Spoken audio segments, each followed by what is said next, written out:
drug testing for medical cannabis patients.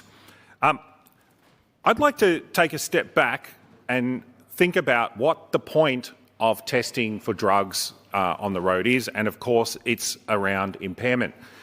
No one wants impaired people driving on the roads, including myself, because they are a danger to themselves, to other people, and to their passengers.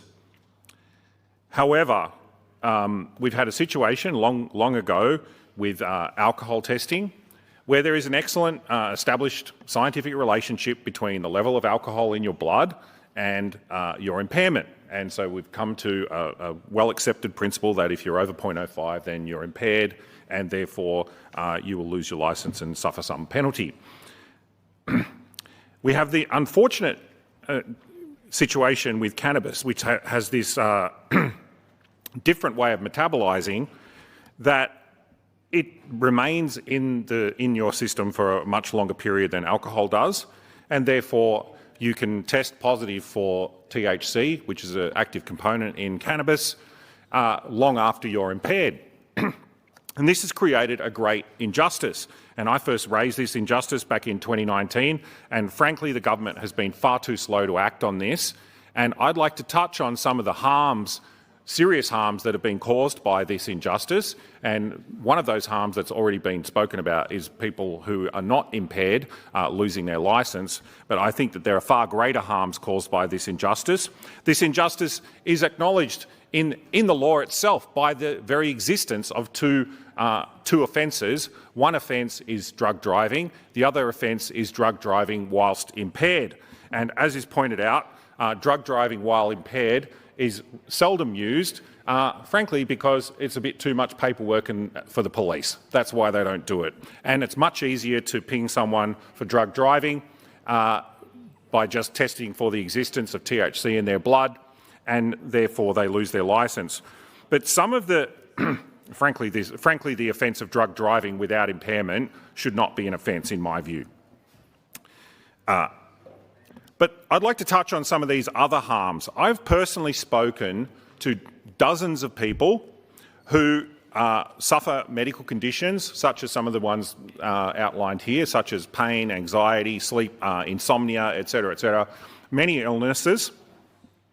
And these people are interested, many of them are older people, by the way, most of them actually are older people, and they are interested in trying medical cannabis because they are currently using drugs such as opiates, benzodiazepines, and other far more serious and far more harmful drugs. And they choose to continue taking those drugs because they don't want to risk losing their licence. Especially for people that live in regional areas, losing your licence is catastrophic, especially for an older person. Absolutely catastrophic.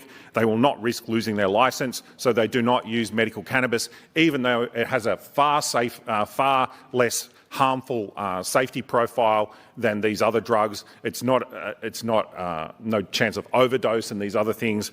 People are not using cannabis, which has far less harmful effects than opiates or benzodiazepines.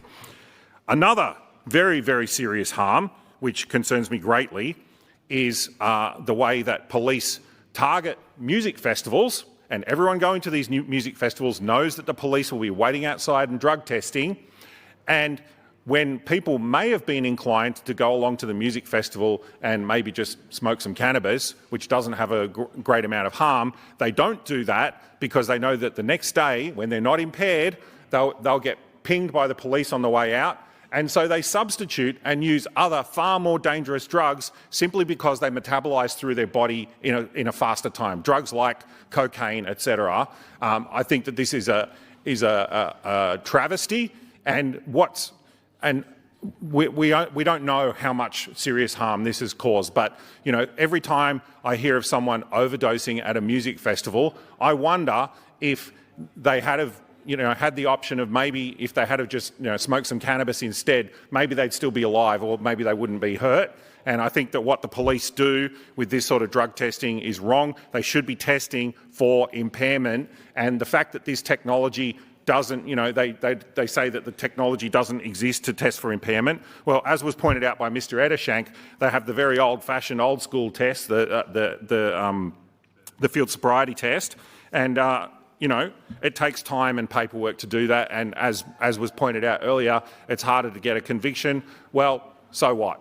The onus of proof is on the police. If someone is impaired, they must prove that impairment, and simply having something in their system does not prove impairment. And I might point out, before I run out of time, I might point out another thing that points to this injustice. The company that makes these THC testing kits also makes kits that will simultaneously test for benzodiazepine and opiates, and the government and the police do not want to use these kits because, even though they're similar in price, because there would be widespread outrage at the number of people that would be picked up and busted by these test kits. That's why they choose not to test for benzodiazepine and opiates. They test for cannabis. And there's been a lot of talk about medical cannabis, and I agree with that.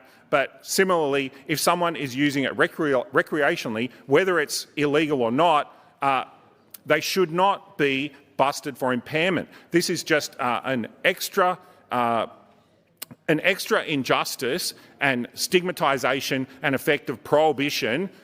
People should not be getting busted for having THC in their system if they are not impaired. And the very fact that we have 2 offences is proof that the government knows about this. They've chosen not to act. They've taken too long. It's time to act on this.